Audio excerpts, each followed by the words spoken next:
Oh,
rig-a-ding-dang-doo. How you doing, Scuba-Dot-Bam?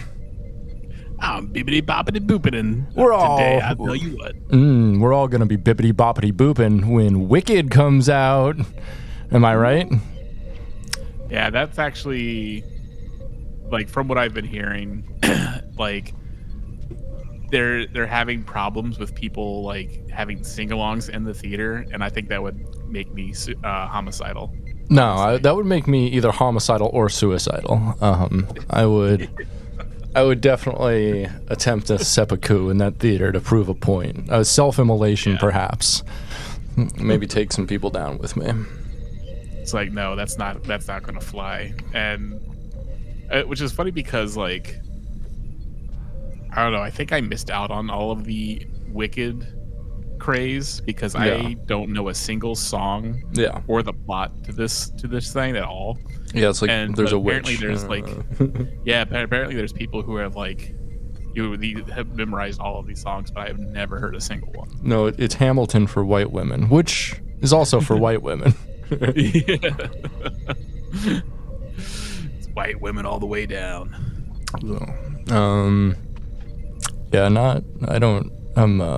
I don't care. Couldn't care less, honestly. Very few things I could care less about than Wicked.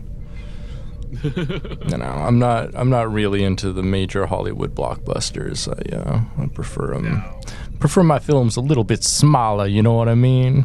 I don't need that big. They say size matters. I don't need that big production. I like something a little smaller, a little more average. A little more your type. Something with character. A curve to it, at least. Yeah, give me a curve ball, you know what I'm saying? Maybe not the ball, but you know what I'm saying. Yeah. So, what's going on in Funky Town? Enjoying this beautiful Thanksgiving. It's, I'm actually, you think about it, I'm kind of in the heart of where Thanksgiving originated from. The Thanksgiving epicenter, is one might say. Yeah, I'm in the center of Thanksgiving right now. Mm-hmm. It's the first time in my life, yeah. Thanksgivingville, baby. How does that feel? I mean, you grew up in Baltimore. That's kind of Thanksgiving town. No, it's far down. Yeah, it's still... I mean, Maryland was one of the original... Maryland's on the Mason-Dixon line, basically. Maryland was like one of the original 13 colonies, though. Yeah, but it's down there. It's not up. It's not. It's about 8 hours down from here. Yeah, but it's still like part of that region. It's not like a Virginia where it's like, is it the South? I don't know. Yeah, Maryland toes that line, I guess. Yeah, like parts of Delaware do too. Even though it's a little farther north there, but yeah, there's still southern Delaware is still like the South. It's weird. Yeah, we're not. Maryland wasn't New England enough. Yeah. Cool. So we're here to talk about some Star Trek today because you're listening to a podcast called Soy Trek. Did you know that? No, I did know that. Cool. Well, did you also know that we have a Patreon? No, I didn't. I don't think I did. Oh, well, let me tell you something about it. Over at patreon.com/dumbidiotbs. You can find a whole bunch of stuff, like all of our podcasts, including the one you're listening to, Soy Trek, also the Media Dungeon, our movie podcast, which is coming up on a year. We've almost been doing it for a year now. We got Prison Breakdown, which has been going for more than a year. It's a podcast, academic podcast about prisons, carceral studies. We've got a couple defunct podcasts, including My Wife, Dumb Idiot Bullshit, and Getting Head, a Bucket Cast, but there's like hundreds of episodes of those combined. Let's see, for $2 a month on our Patreon, you can just help us be editorially independent and ad-free for all episodes. How do you like that? I like that a lot. I do like that. Everyone likes not hearing ads in their fucking podcasts. When I get content, I don't want to hear fucking ads, like, especially if you pay for them. There's a couple podcasters, I won't name names, but even on their Patreon like feed, they do ad reads, and I'm like, what the fuck is this? I paid for not this. But you know. Yeah, I always hated like when, it's just like listening to one, it's just like, especially if it's on Spotify or something, they still got the ads off on you. It's like, come on. Come on. Come on, guys. Come on. Let's get our fucking act together. I realize capitalism's a thing, but podcaster's not a real job, idiot. Dummies. Oh, I make a living doing podcasting. That's because you're reading bullshit ads, you fucking moron. God. So, for $5 a month, also other things you get with $2 a month, you can vote every week on what we watch, either on the Media Dungeon or on Soy Trek. Let's see, what else you got? You can get all of the podcasts in one place, over 500 episodes of podcasts, including a bunch of video episodes that we did in early Soy Trek days. There's just a bunch of stuff on there, man. A bunch of content. For $5 a month, we give you a shout out. Say thank you to people just like Nathan G, Papa Poison, Awful Star Trek, Drawings, Jose Martinez, Gabe Siciliano, Robert Yolito, Asher Pliskin, Ethan Adams, Iggy, Abigail Simpson, Vinny Gursky, Jormore, Kyle Simmons, Nick Savard, Shane Sawyer, Anthony Cabrera, Seb, Phil McCavity, Danny Dillon, Lance, Jordan Hill, Elizabeth Hearn, Luna Dahlia, Professor David Craning, Sights, Electric Baphomet, Dandy Leon, B Flig, Teddy Jody, Shrimp God, Shane Williams, Sam Mayo, Lockvin, Nile Skeptic, Gillian McCrary, SFC, Punk, 7 of 9, Star Trek Enjoyer, D. Riker, Former Twink, and our good friends over at the Hate Speech Podcast. It's an interesting note to end on. That's a weird resolution note. Podcast. How about that? Yeah. Podcast. The Hate Speech Broadcast. The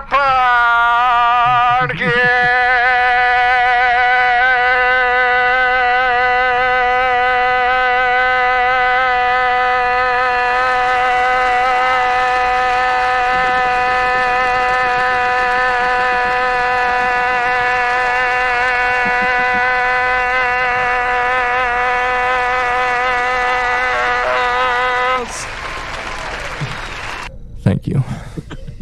It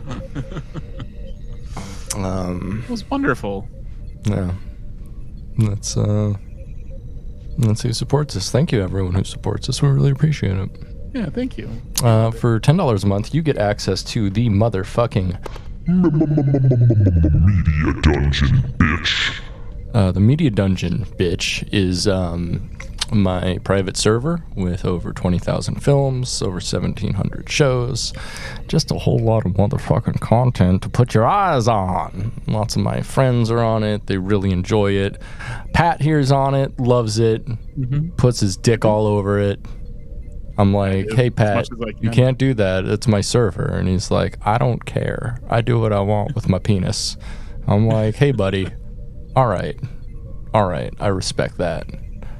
I can skeet wherever I want. Yep. Some of that's on the Plex server. Skeet on And the by sheet. skeet, I mean Skeet on the street. the tweets that are on Blue Sky. I skeet a lot on them there. Oh, hell yeah. They call those skeets? Is that right? Yeah, they call them skeets. Oh. So if that's not incentive enough to leave Twitter once and for all, I don't know what else is. Oh, skeet, motherfucker. Oh, skeet, goddamn.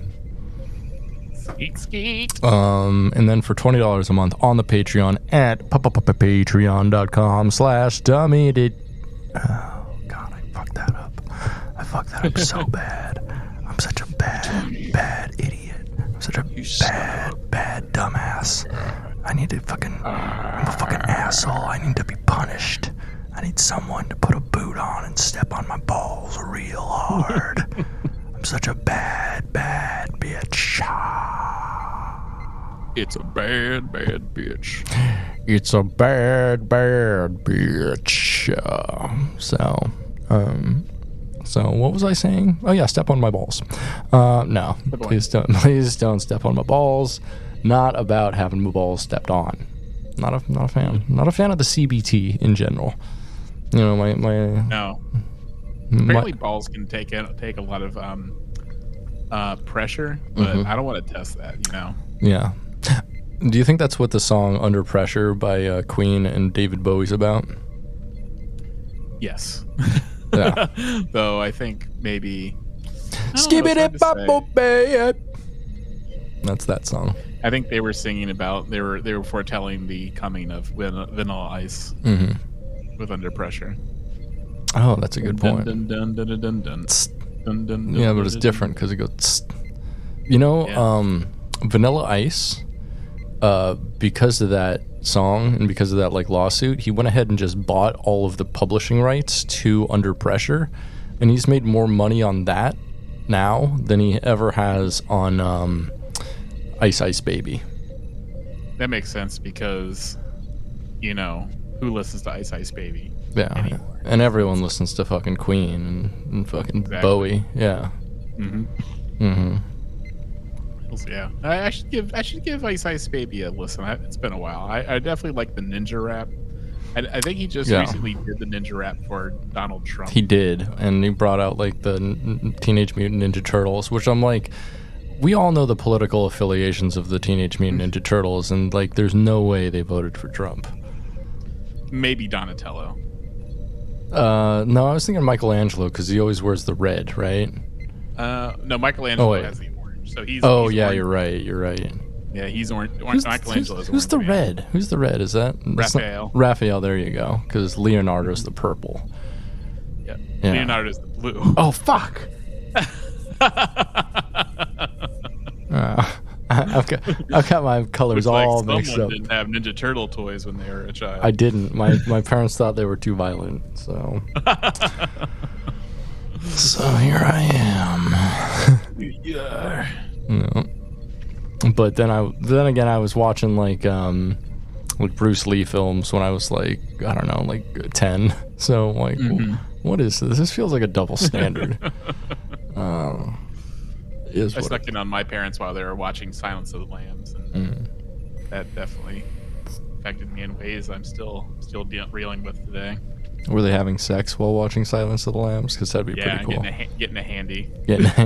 Just, Dad, what's happening? What's happening under the covers? No, don't. No. Your mother's giving me an HJ. There was hand stuff going on. Yeah. You think your mom gives a mean hand job? I don't want to talk to you. That's something I only talk about with my therapist. Yeah. Got to start paying you $80 an hour. Yeah. So, what are we here for today? We're here to talk about some Star Trek. Oh yeah, by the way, go to patreon.com/dumbidiotbs. That'd be cool, and check it out. So we're here today to talk about some Star Trek. Star Trek Lower Decks, season 5. on our final season here of Lower Decks, and unfortunately, we only have 3 episodes left after this. Wow. Which is pretty sad. However, this episode from season 5, episode 7, is called Fully Dilated. It was released on November 28th, 2024, which is today. It is the 47th episode of Lower Decks overall, and the 945th episode of Star Trek overall. This one is written by Andrew Mueth, who's a writer's assistant on Lower Decks, and this is their first credited episode. They were previously a writer's assistant on Kevin Can Wait, starring Kevin James. Wow. Yeah. They've come a long way. Yeah. I feel like working with Kevin James is rock bottom for most people. Nah, he seems like a nice guy at least. Like, I don't know. And he makes money. Like King of Queens was huge, and Kevin Can Wait, I think, was pretty big in Middle America. Like, dude. Did you see that movie he was in that starred Kestra, the girl who played Troy and Riker's daughter? No. Picard. Yeah, it was sort of like a John Wick, but with a child, and Kevin James plays a neo-Nazi with a swastika tattooed on the back of his head. Cool. So, interesting. And Kestra basically fights a bunch of neo-Nazis and kills them in really grotesque ways. Well, that's pretty cool. I like that. Yeah. Yeah, neat. Kevin James, interesting. Taking different roles, I guess. Trying out different stuff. Yeah, I think he's friends with Joe Rogan, so Bummer. how good can he really be? Yeah. And ACAB includes Paul Blart. Yeah, it does.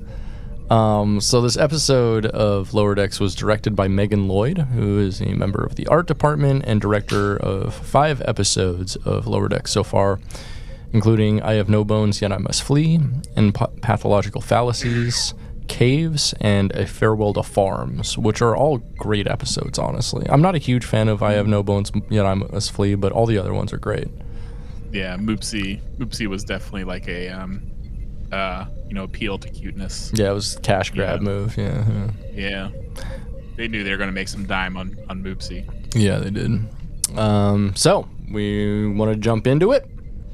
Let's do it. So we open on a captain's log.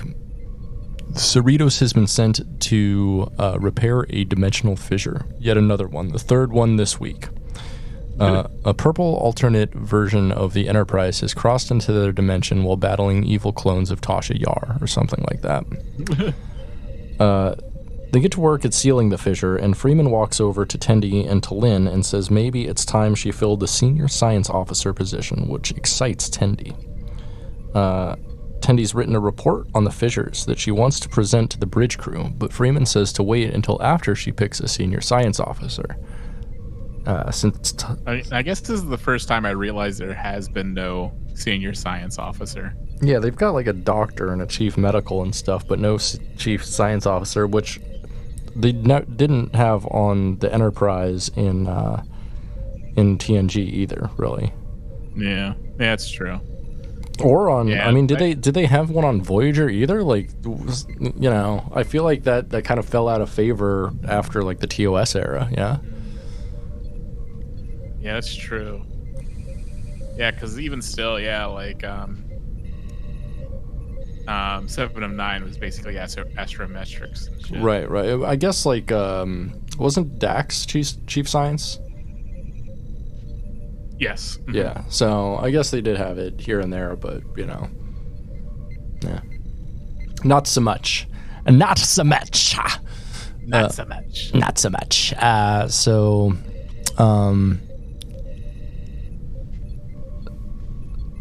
Talin has applied to be the senior science officer as well. That's where I left off. So Tendi goes over to Rutherford, concerned that Talin is competing with her. Tendi says it doesn't matter, and it should go to the most qualified candidate. Meritocracy much, anybody? The Cerritos detect something the Enterprise left on an undeveloped planet that they have to go get before it disrupts their technological evolution. That's right, they have to go on an undercover mission in lieu of Taquito Night. Opening credits at 2 minutes and 30 seconds. Nice little cold open. Gives you kind of an idea of what the episode's going to be about. Mm-hmm. Yeah. Yeah, I thought it was a cute opening. I laughed a lot at Taquito Night and how like there's like a entire celebration with Taquito Night that involves dancing and music and singing. Yeah, we love that. So, opening credits, 2 minutes 30 seconds. In Medbay, when we come back, Dr. Tiana is complaining about turning Tendi and Mariner into aliens for the undercover mission. Dilmer 3 is a pre-industrial civilization, so they can't be seen with their technology. T'Lyn suggests maybe she doesn't go, but Mariner orders her to come for a girls' night undercover mission. So, pre-gaming Taquito Night, Boimler compliments Rutherford's stubble, while he says he hasn't gotten any compliments on his facial hair, which is growing beard-ish.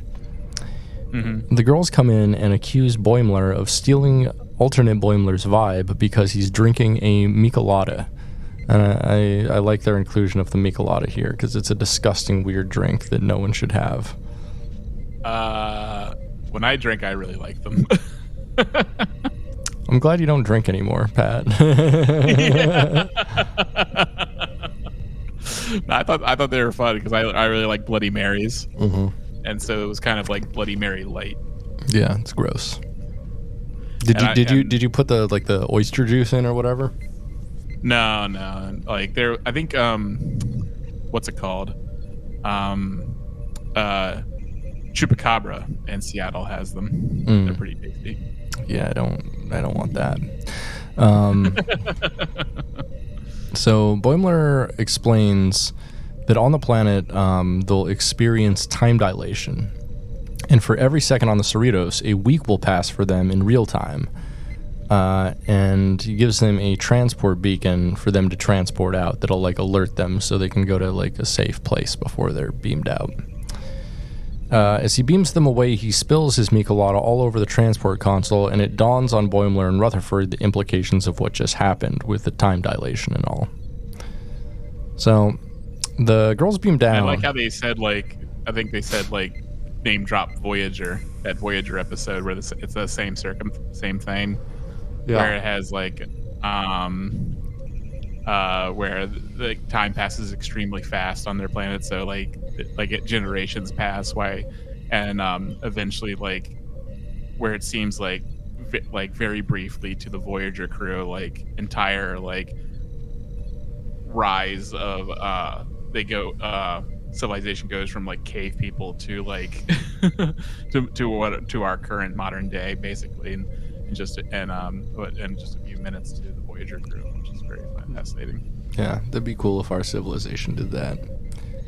That'd be nice. Yeah, instead we're stuck here with, diminishing rights and bad things, joke of a space program, Here we are. Yeah, I think I just saw apparently they tested another rocket, Elon Musk tested another rocket that just fell into the ocean again. Cool, neat, awesome. Glad we're spending so much money on that. Yeah. So Boimler explained, so we already got that. So the girls beam down, and the technology that they have to destroy is 2 kilometers away. T'Lyn suggests they go quickly, and Tendi says technically the planet has been has had it on the planet for years. So if someone hasn't found it, then they probably won't find it. But Mariner agrees with T'Lyn, and so they go quickly to find the technology. So they walk into an old town that's medievalish, and a strange man asks them if they want tickets to tonight's bonfire, which are 2 for a globber. Mariner says they're fresh out of globbers, which makes the man suspicious. So they continue to find a big-ass crater, and Mariner's I didn't expect to find a big-ass crater. In it, they start destroying the technology, but uncover a nose, which is attached to an android face, looking a lot like one Commander Data. And it's a purple Data's head from the alternate dimension. Pretty cool. I nearly lost my mind when I saw this, when they the reveal of a alternate universe Data. I loved it. I also really like that they made him the purple head. You know what I'm saying? I'm talking about penis. I'm talking about penis. I wonder if that was intentional. Head. Oh, I bet it was. It all stemmed from the purple head. So the weird man, Snell, comes upon them and asks what they're doing, and Mariner says they were looking for globbers. He wonders what's behind Tendy's back, and T'Lyn pulls out some rocks and starts to juggle, which fascinates the man, so he leaves. And I gotta say, that was the correct depiction of juggling for balls. You heard it from a juggler here first. We got a juggling expert on the Soy Trek podcast. And I was impressed. I was like, because typically when they show juggling in cartoons, they show it wrong. You just like pause the video and you're like, zip, fine, fine. God damn, this good juggling fucking animation. I was like, that is how you juggle 4 balls. That's correct. Oh, God damn it. I fucking hate when they make me do this. Yeah. How dare you give me juggling porn?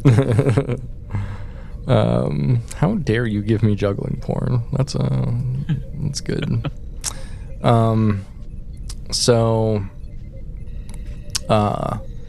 Later, the girls are waiting to be beamed back up, but Boimler and Rutherford are still freaking out about the Michelada incident. Yeah. How do you feel about the Michelada incident? Have you ever had a Michelada incident, like shit your pants because you drank one? No, my Michelada incidents were usually like, what a tasty beverage. Huh. This is so refreshing. It's disgusting.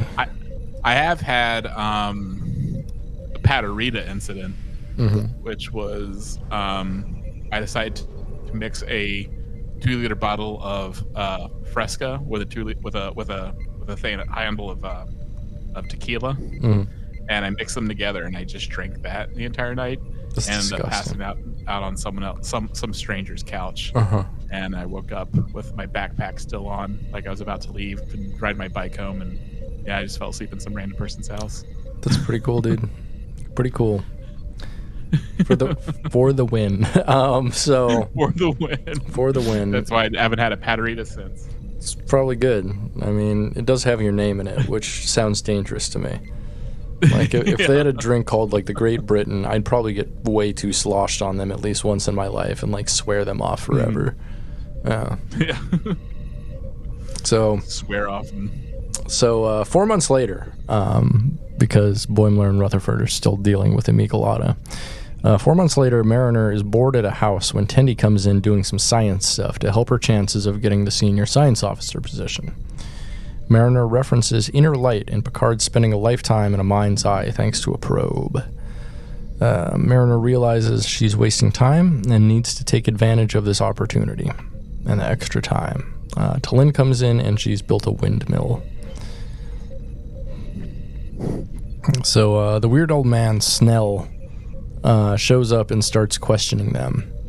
Mariner bats him off with a broom and asks why there's always a suspicious townsperson in every Carbon Creek situation, referencing Enterprise. This episode, by the way, had so many fucking references.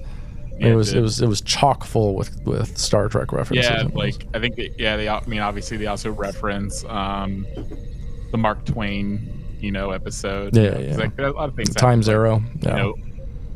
There's Data's head. There's like some sort of like time paradox type situation where time's moving faster on one planet than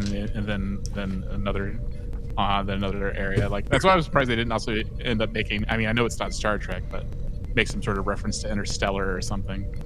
There's a lot of that happens in that movie. That's true.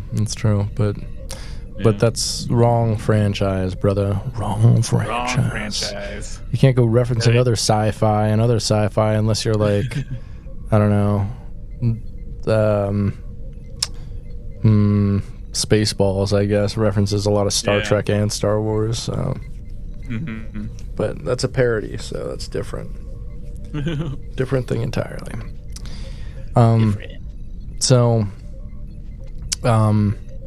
Later, Tendi creates electricity and boots up Purple Data's head.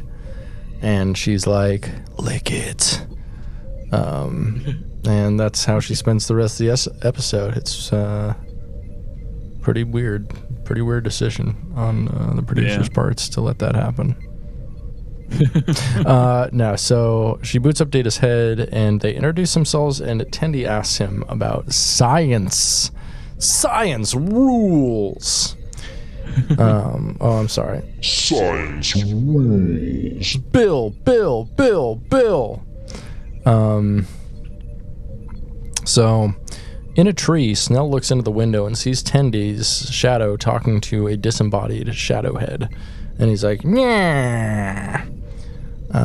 So Tendi continues through the night talking to Purple Data, and he agrees to help her with her studies since she really wants to be a senior science officer. And Data knows what it's like to be a first. And she would be like the first Orion senior science officer. And, that'd be cool. So over with Mariner, she goes to a bar looking for a best friend, and she finds a dopey guy to be best friends with, but accidentally horns him in the eye, which lands her in prison for assault.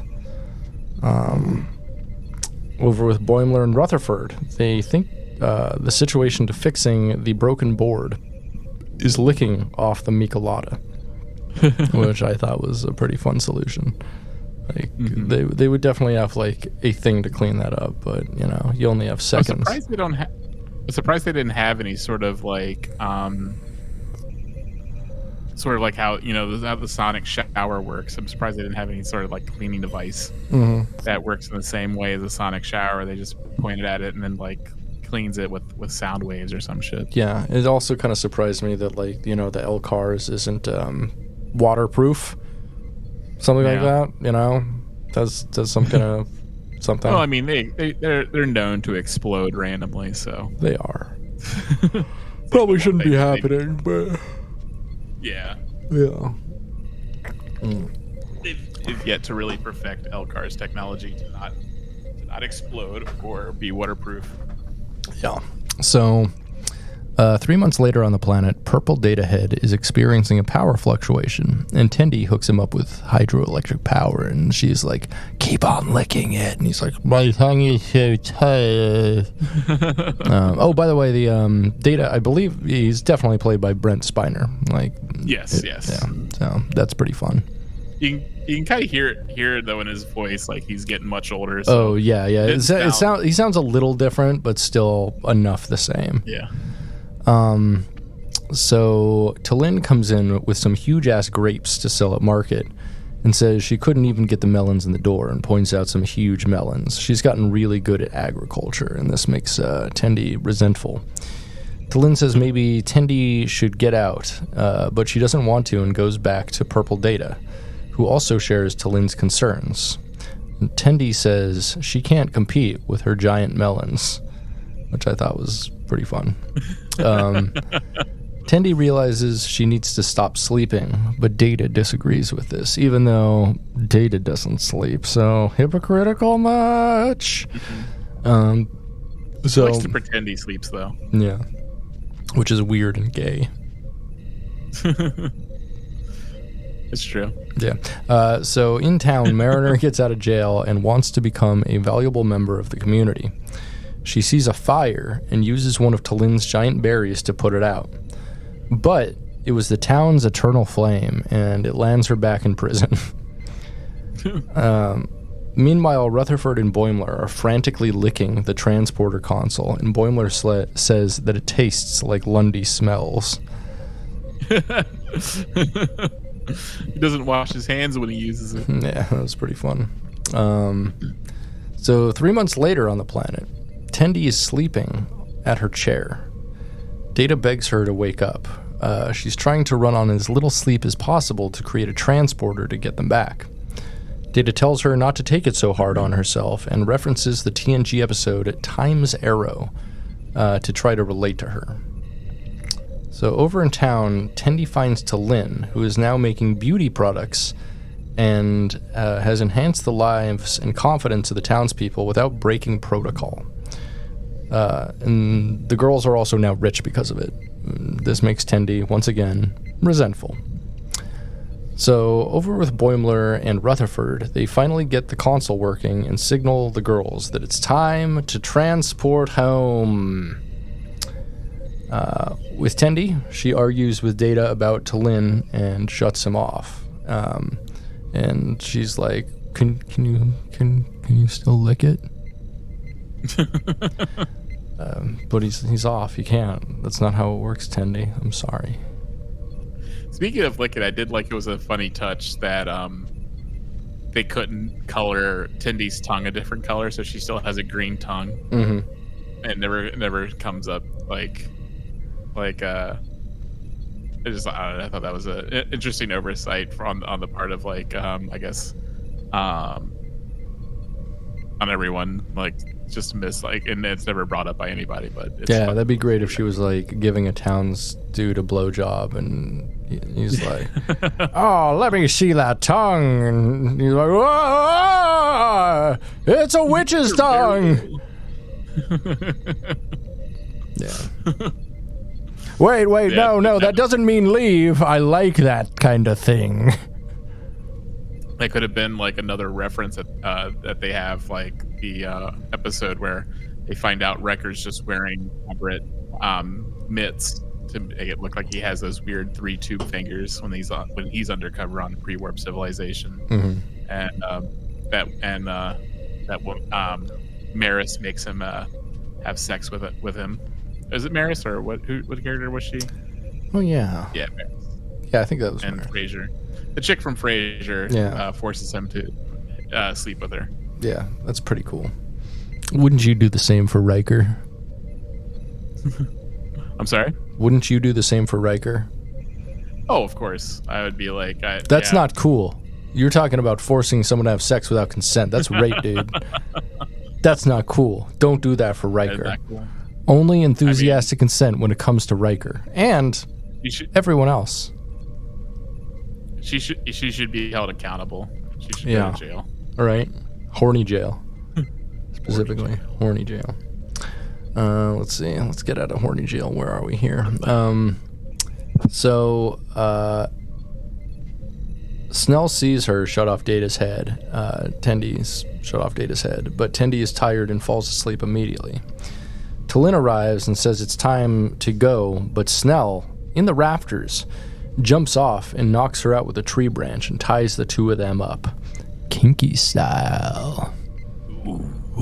He's like, "Have you girls ever heard of Shibari?" So when they wake up, Snell calls them witches and reveals Data's head. He says he'll be back with an angry mob. Tendi blames this on herself and says she was trying to out-science T'Lyn. T'Lyn says that her projects were an attempt at bringing them closer together, but she couldn't communicate that. Tendi is like, "Oh, you should get the job, T'Lyn, the SSO job," but T'Lyn says she intends to withdraw her application because she doesn't possess the necessary communication skills to perform the task. Tendi says, "Yo, that ain't true. And me being a jerk ends now." So she turns Data's head back on and has him chew off her ropes, and she's like, "Wow, you really are fully functional." They call blowjobs chewing rope. You know what I mean? Yeah. Yep. So yeah, on Orion, they're like, "Hey, you want to chew my rope?" Yeah. Yeah. Hell yeah. That's one of the multiple techniques is chewing rope, baby. So in jail, Mariner complains that she had months to learn the flute and make friends, but she didn't do any of it. But one of her cellmates says that they love her, and she's one of them, and then she realizes finally that she made her alien family in jail. They let Mariner out because of T'Lyn's hair products. Cool.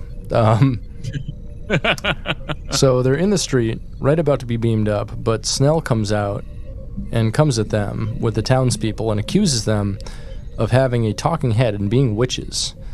But when they search them, they only find a giant grape with a face drawn on it, and everyone makes fun of Snell, which was pretty fun. I like that. Yeah, I do like how they basically ruined his life. Mm-hmm. I mean, he kind of ruined his own life. Just That's being true. a creeper. If it wasn't them, he would have been obsessing about some other women. Right. Could have just been any lady acting out of sorts for his liking, and he would have been stalking them.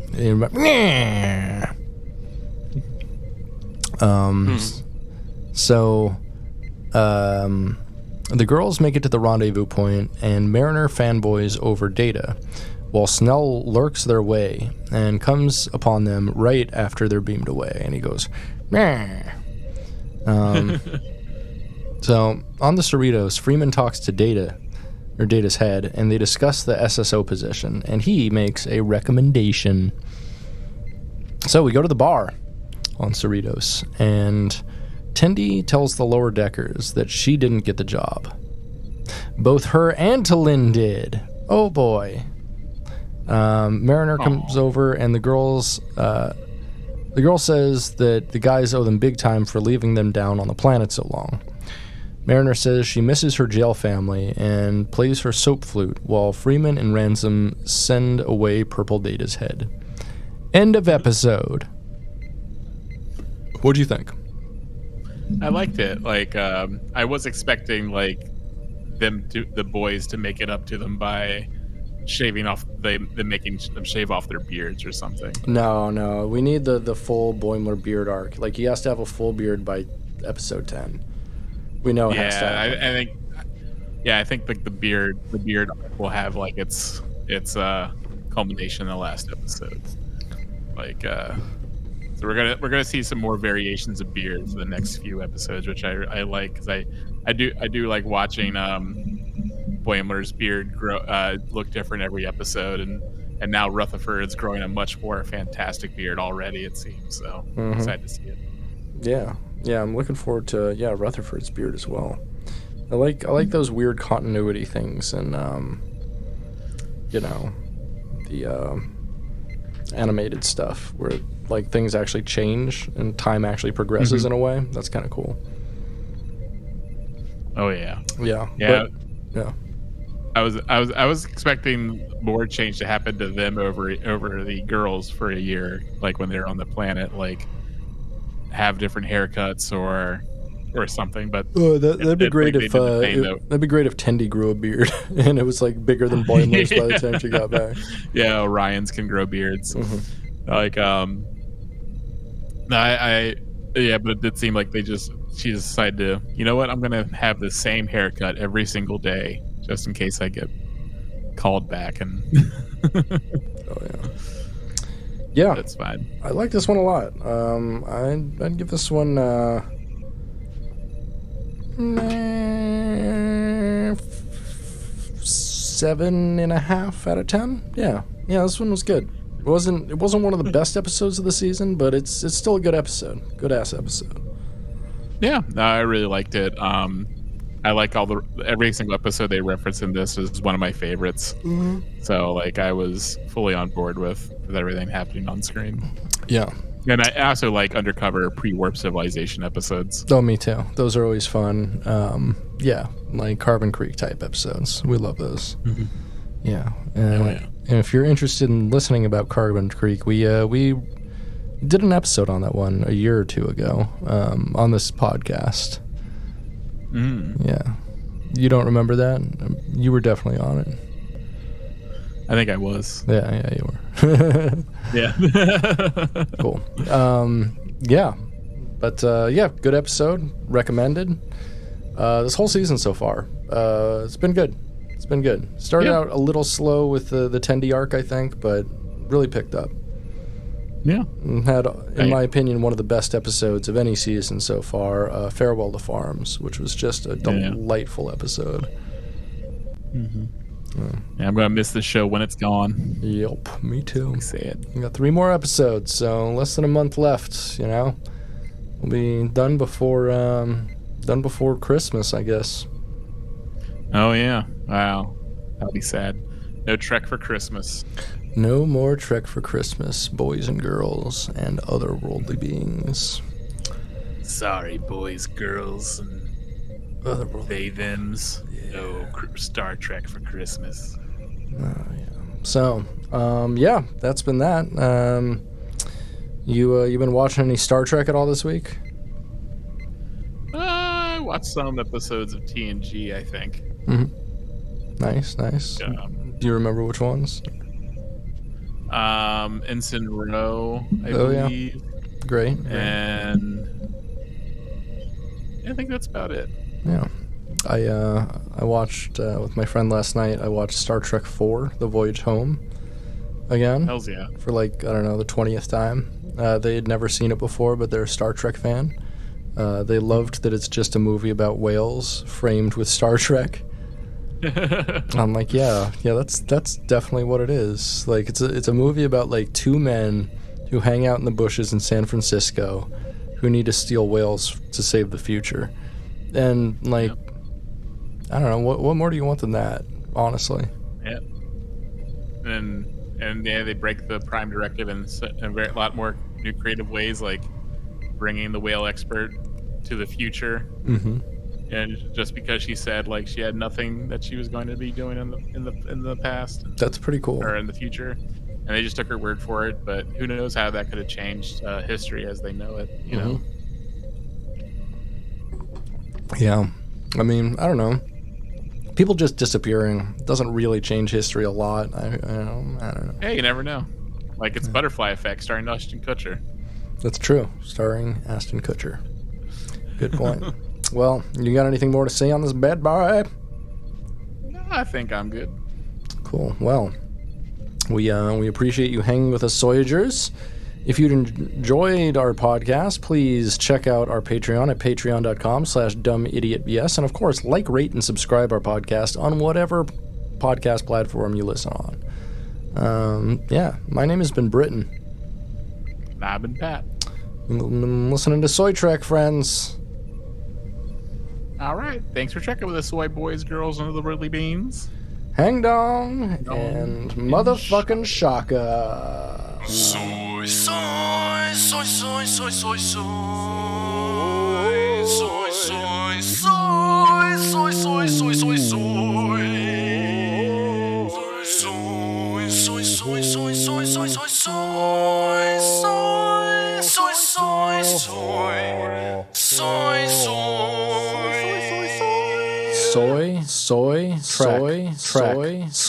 soy, soy, soy, Soy, track, soy, track, track, soy, track, track, soy, track,